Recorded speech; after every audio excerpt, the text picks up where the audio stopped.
நீங்கள் பார்த்துக் கொண்டிருப்பது AJK டிவியின் புதுவை மாலை.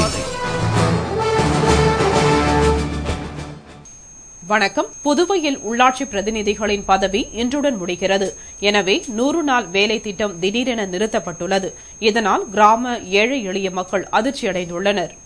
புதுவையில் 38 ஆண்டுகளுக்கு பிறகு உள்ளாட்சி தேர்தல் கடந்த 2006ஆம் ஆண்டு ஜூலையில் நடைபெற்றது. முதல்வர் ரங்கசாமி உள்ளாட்சி தேர்தலை நடத்தி மத்திய அரசிடமிருந்து கூடுதல் நிதியை புதுவைக்கு பெற்றுத் தந்தார். அதன் பிறகு நகராட்சி, கொம்யூன் பஞ்சாயத்து தலைவர்கள், கவுன்சிலர்கள் மக்கள் நலத்திட்ட பணிகளில் ஈடுபட்டனர். ஜூலை 13ஆம் தேதியுடன் உள்ளாட்சி பிரதிநிதிகளுக்கான அதிகாரம் முடிகிறது. இதனால் உள்ளாட்சி அமைப்புகளுக்கு தேர்தல் நடத்த வேண்டிய சூழ்நிலை ஏற்பட்டுள்ளது. அவ்வாறு தேர்தல் நடத்த வேண்டுமெனில் மாநில தேர்தல் அதிகாரி நியமிக்கப்பட வேண்டும். ஆனால் இதுவரை யாரும் நியமிக்கப்படவில்லை. மேலும் தேர்தல் நடத்துவதை பற்றி எந்த அறிவிப்பையும் அரசு வெளியிடவில்லை.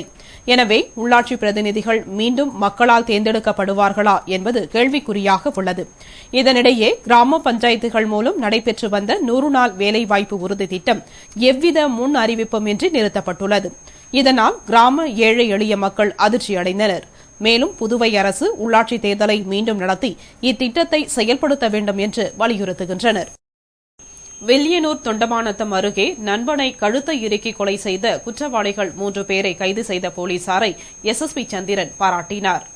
இதுகுறித்து SSP சந்திரன் செய்தியாளர்களிடம் கூறுகையில், வில்லியனூர் தொண்டமாநத்தம் KS நகர் 10 கண்ணு அருகில் உள்ள ஒரு தனியார் கம்பெனியில் பணிபுரிந்து வந்த கொல்கத்தாவைச் சேர்ந்த சோம்நாத் முகர்ஜி நேற்று 12ஆம் தேதி கழுத்து இறுக்கப்பட்ட நிலையில் கொலை செய்யப்பட்டு கிடந்தார். இதுகுறித்து வில்லியனூர் போலீசார் வழக்கு பதிவு செய்து குற்றவாளிகளை தேடி வந்தனர். இந்நிலையில் அவரது நண்பர்களே கழுத்தை இறுக்கி கொலை செய்திருப்பது கண்டுபிடிக்கப்பட்டது. இதனையடுத்து போலீசார் துரிதமாக செயல்பட்டு குற்றவாளிகளை நேற்று மாலை 4 மணி அளவில் ராமநாதபுரம் மாஞ்சாலை தெருவில் வாடகை வீட்டில் பதுங்கியிருந்த 3 குற்றவாளிகளை கைது செய்தனர் என்று கூறிய SSP சந்திரன், குற்றவாளிகளிடம் விசாரித்த பொழுது கொலை செய்யப்பட்ட சோம்நாத் முகர்ஜியின் செல்போனை கொலையாளியான சாது சர்தார் கடந்த 2 மாதத்திற்கு முன்பாக திருடி எடுத்து வைத்திருந்ததை கொலையுண்ட சோம்நாத் முகர்ஜியை கண்டுபிடித்து சாது சர்தாரை மற்றவர்கள் எதிரில் அடித்து அவமானப்படுத்தியதாகவும், இதனால் ஆத்திரமடைந்த சாது சர்தார் தனது நண்பர்களான கானு மண்டல், பிரதீப் கோசுடன் சேர்ந்து சோம்நாத் முகர்ஜியை கொலை செய்ய திட்டம் தீட்டியதாகவும், இந்நிலையில் கொலையுண்ட சோம்நாத் முகர்ஜி மற்றும் மூவரும் சேர்ந்து மது அருந்தியதாகவும், அப்பொழுது போதை தலைக்கு ஏறியதும் சோம்நாத் முகர்ஜியின் கழுத்தில் சட்டையை இறுக்கி கொலை செய்ததாகவும் தனது வாக்குமூலத்தில் குற்றவாளிகள் மூவரும் தெரிவித்ததாக கூறினார்.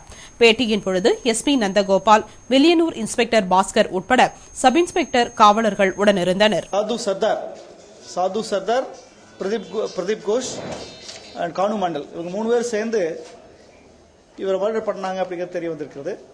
இதுல என்ன காரணம் அப்படி சொன்னோம்னா, சாது சர்தார் வந்து சுமார் 2 மாசத்துக்கு முன்னால இந்த சோம்நாத் முகர்ஜியினுடைய செல்போனை திருடிருக்கார். அதை வந்து இந்த சோம்நாத் முகர்ஜி கண்டுபிடிச்சாரு 2 மாசத்துக்கு முன்னாலேயே. அப்பவே ஒரு எனிமிட்டி இருந்துக்குது. அன்னைக்கு கடந்த 11ஆம் தேதி இரவு இவங்க எல்லாம் 4 பேர் சேர்ந்து ஒன்னா தண்ணி அடிச்சிருக்காங்க, சாராயம் குடிச்சிருக்காங்க.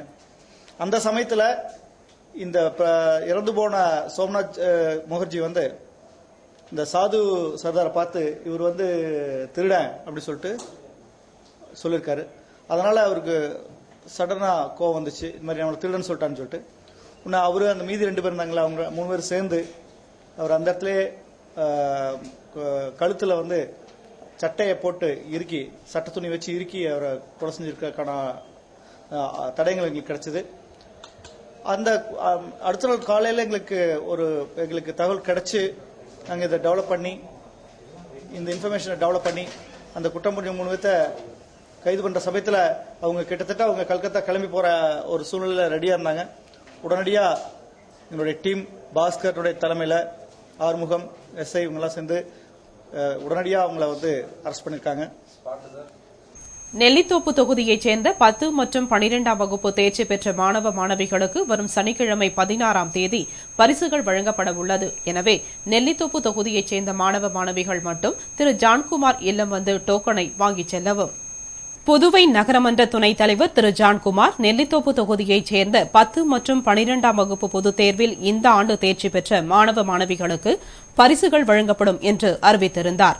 அதன்படி வரும் சனிக்கிழமை 16ஆம் தேதி உழவர்கரை ரீனா மஹாலில் மாலை 5:30 மணிக்கு பரிசளிப்பு விழா நடைபெறவுள்ளது. எனவே முன் அனுமதி டோக்கன் வாங்கிய நெல்லித்தோப்பு தொகுதியைச் சேர்ந்த மாணவ மாணவிகள் தங்களது பெற்றோரோடு காலம் தாழ்த்தாமல் விழாவில் கலந்து கொள்ளவும். மேலும் இதுவரை டோக்கன் வாங்காத நெல்லித்தோப்பு தொகுதியைச் சேர்ந்த மாணவ மாணவிகள் திரு ஜான்குமார் இல்லம் வந்து டோக்கனை நாளைக்குள் வாங்கிச் செல்லவும். புதுவை சாலை போக்குவரத்து கழக ஊழியர் சங்கங்களின் கூட்டு நடவடிக்கை குழு சார்பில் நிர்வாக செயலாளரை கண்டித்து வட்டார போக்குவரத்து அலுவலக வாயில் முன்பு ஆர்ப்பாட்டம் நடைபெற்றது. புதுவை சாலை போக்குவரத்து கழக நிர்வாக செயலாளரை கண்டித்து ஊழியர் சங்கங்களின் கூட்டு நடவடிக்கை குழு சார்பில் வட்டார போக்குவரத்து அலுவலக வாயில் முன்பு ஆர்ப்பாட்டம் நடைபெற்றது. ஆர்ப்பாட்டத்திற்கு ஐக்கிய பேரவை மாநில துணைத் தலைவர் சக்தி சிவம் தலைமை தாங்கினார். அரசு ஊழியர் சம்மேளன துணைத் தலைவர் சுப்பராஜ், சாலை போக்குவரத்து கழக அண்ணா தொழிற்சாலை நிர்வாகி ரங்கநாத் ஆகியோர் முன்னிலை வகித்தனர். சம்மேளன கௌரவ தலைவர் பாலமோகனன், ஆனந்தராஜன், பாப்புசாமி உள்ளிட்டோர் சிறப்பு அழைப்பாளர்களாக கலந்து கொண்டு உரையாற்றினர். ஆர்ப்பாட்டத்தில் கம்பெனி செயலாளர் கிஷோர்குமார் செய்து வரும் ஊழல்களை கண்டித்தும் அனைத்து பேருந்துகளையும் இயக்க கோரியும் கோஷமிட்டனர். நிறைவாக ராமமூர்த்தி நன்றி கூறினார். அரியாங்குப்பம் வட்டார வளர்ச்சி அலுவலகம் முன்பு தேசிய ஊரக வேலைவாய்ப்பு திட்டத்தின் கீழ் மடுக்கரையில் 100 நாள் வேலைவாய்ப்பு திட்டத்தினை உள்ளாட்சித்துறை அமைச்சர் பன்னீர்செல்வம் துவக்கி வைத்தார். அரியாங்குப்பம் வட்டார வளர்ச்சி அலுவலகம் மூலம் தேசிய ஊரக வேலைவாய்ப்பு திட்டத்தின் கீழ் மடுக்கரை கிழக்கு மற்றும் மேற்கு பஞ்சாயத்துகளின் 100 நாள் வேலைவாய்ப்பு திட்டத்திற்காக 9 லட்சம் ரூபாய் நிதி ஒதுக்கீடு செய்யப்பட்டு அதற்கான வேலை துவங்கப்பட்டது. நிகழ்ச்சியில் சிறப்பு விருந்தினராக உள்ளாட்சித்துறை அமைச்சர் திரு பன்னீர்செல்வம் கலந்து கொண்டு 100 நாள் வேலைவாய்ப்பு திட்டத்தினை துவக்கி வைத்தார்.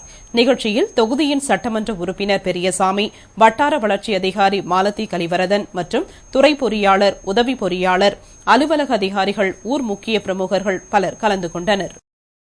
புதுவை ஆராய்ச்சிக்குப்பம் சாலை அருகே நேற்று இரவு 2 மோட்டார் சைக்கிளில் வந்தவர்கள் நேருக்கு நேர் மோதிக்கொண்ட விபத்தில் படுகாயமடைந்த 5 பேர் மருத்துவமனையில் அனுமதிக்கப்பட்டுள்ளனர். புதுவை பாகூர் பகுதியைச் சேர்ந்த கார்த்திகேயன் மற்றும் சதீஷ் இவர்கள் இருவரும் ஒரே மோட்டார் சைக்கிளில் ஆராய்ச்சிக்குப்பம் சாலை அருகே உள்ள ஆர்கே தொழிற்கல்வி நிறுவனம் அருகே நேற்று இரவு 9 மணி அளவில் அதிவேகமாக வந்து கொண்டிருந்தனர். அதேவேளையில் குமளமேடு பகுதியைச் சேர்ந்த உத்திரவேலு, காளியப்பன், கண்ணன் ஆகிய 3 பேரும் ஒரே மோட்டார் சைக்கிளில் அதிவேகமாக வந்து கொண்டிருந்தனர். இந்நிலையில் எதிரெதிரே வந்து கொண்டிருந்த 2 மோட்டார் சைக்கிளும் நேருக்கு நேர் மோதிக்கொண்டன. இதில் படுகாயமடைந்த 5 பேரும் உடனடியாக புதுவை அரசு மருத்துவமனையில் அனுமதிக்கப்பட்டனர். விபத்து குறித்து பாகூர் போலீசார் வழக்கு பதிவு செய்து விசாரணை செய்து வருகின்றனர். தற்பொழுது படுகாயமடைந்த 5 பேரும் சிகிச்சை பெற்று வருகின்றனர். புதுவை சுல்தான்பேட்டை அரசு மேல்நிலைப் பள்ளியில் சிறுவர் இலக்கிய இயக்கம் சார்பில் சிறுவர் இலக்கிய சந்திப்பின் 22ஆம் நிகழ்வு நடைபெற்றது. புதுவை வில்லியனூர் சுல்தான்பேட்டை அரசு மேல்நிலைப் பள்ளியில் சிறுவர் இலக்கியம் சார்பில் சிறுவர் இலக்கிய சந்திப்பு என்ற நிகழ்ச்சியின் 22ஆம் நிகழ்வு நடைபெற்றது. நிகழ்ச்சியில் இயக்கத்தின் அமைப்பாளரும் குழந்தை இலக்கிய எழுத்தாளருமான பாரதிவாணர் சிவா நோக்க உரையாற்றினார். இதில் 14 வயதிற்கு உட்பட்ட குழந்தைகள் கலந்து கொண்டு கதை சொல்லுதல், பாடல், விருப்பமான தலைப்பில் பேசுதல், நடித்து காட்டுதல் போன்ற பிரிவுகளில் தங்கள் திறமைகளை வெளிப்படுத்தினர். இதில் சிறந்த நிகழ்ச்சி தேர்ந்தெடுக்கப்பட்டு சான்றிதழ் மற்றும் பரிசு வழங்கப்பட்டது. பெரிய மார்க்கெட் பகுதியில் சுமை ஏற்றி இறக்கும் வேலைகளில் ஈடுபடுவோருக்கு கூலியை உயர்த்தி வழங்கக் கோரி கம்யூனிஸ்ட் கட்சி சார்பில் ஆர்ப்பாட்டம் நடைபெற்றது. பெரிய மார்க்கெட் பகுதியில் சுமை ஏற்றி இறக்கும் வேலைகள் செய்து வரும் தொழிலாளர்களுக்கான கூலி 2 வருடங்களுக்கு ஒருமுறை வியாபாரிகளும் தொழிலாளர்களும் பேசி முடிவு செய்வது வழக்கம். கடந்த 2 ஆண்டுகளுக்கான ஒப்பந்தம் முடிவு பெற்றதால் இருதரப்பும் பேசி புதிய ஒப்பந்தம் ஏற்படுத்துமாறு தொழிலாளர்கள் வேண்டுகோள் விடுத்தனர். பேச்சுவார்த்தையில் வியாபாரிகள் தரப்பில் இன்றைய விலைவாசி உயர்வை கணக்கில் கொள்ளாமல் பேசி வருவது ஒப்பந்தம் ஏற்பட இடையூறாக உள்ளது. எனவே இந்த கோரிக்கைகளை வலியுறுத்தி சுமை ஏற்றி இறக்கும் தொழிலாளர்கள் போராட்டம் செய்தனர். போராட்டத்திற்கு சிஐடியு பெரிய மார்க்கெட் சுமை தூக்குவோர் சங்க கௌரவ தலைவர் முருகன், துணைத் தலைவர் ராஜாங்கம் ஆகியோர் தலைமை தாங்கினார்கள். போராட்டத்தில் கம்யூனிஸ்ட் கட்சியினர் பலர் கலந்து கொண்டனர். புதுவை செட்டிக்கோவில் என்று அழைக்கப்படும் ஸ்ரீ காலத்தீஸ்வரர் ஸ்ரீ வரதராஜ பெருமாள் சன்னிதானத்தின் பிரம்மோற்சவத்தில் திருக்கல்யாண உற்சவம் நடைபெற்றது. புதுவை ஆரிய வைசிய மரபினர்களுக்கு சொந்தமான செட்டிக்கோவில் என்று அழைக்கப்படும் ஸ்ரீ காலத்தீஸ்வரர் ஸ்ரீ வரதராஜ பெருமாள் ஆலயத்தின் பிரம்மோற்சவம் கடந்த 6ஆம் தேதி துவங்கி நடைபெற்று வருகிறது.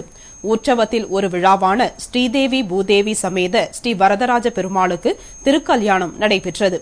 இதனை முன்னிட்டு ஆலயத்தில் முன்னதாக சிறப்பு திருமஞ்சனம், திருவீதி உலாவும், பின்னர் அலங்காரம் மற்றும் ஆராதனையுடன் எம்பெருமானுக்கு திருக்கல்யாண உற்சவம் நடைபெற்றது. இதனையடுத்து யானை வாகனத்தில் சுவாமி புறப்பாடு நடைபெற்றது. திருக்கல்யாண உற்சவம் மற்றும் பூஜைகளில் திரளான பக்தர்கள் கலந்து கொண்டு சுவாமி தரிசனம் செய்து பெருமானின் அருளை பெற்றனர். கலந்து கொண்ட அனைவருக்கும் பிரசாதம் வழங்கப்பட்டது. விழாவிற்கான ஏற்பாட்டினை அறங்காவல் குழுவினர் செய்திருந்தனர். இத்துடன் செய்திகள் நிறைவடைந்தன. வணக்கம்.